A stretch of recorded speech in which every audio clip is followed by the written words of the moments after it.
ផ្លូវមានកោះមានត្រើយលោកនេះមិនទៀងឡើយជួបហើយមិនដឹងប្រត់មាន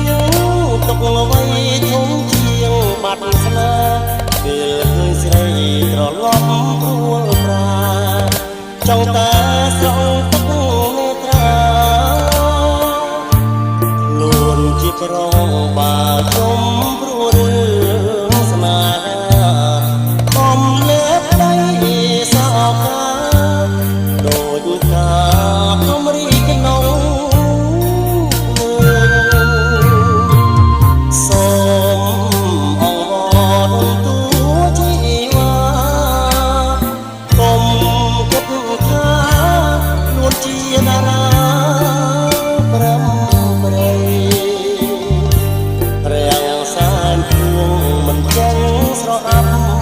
រាំងស្មៃសូមប្រណីចិត្តប្រងតែខំ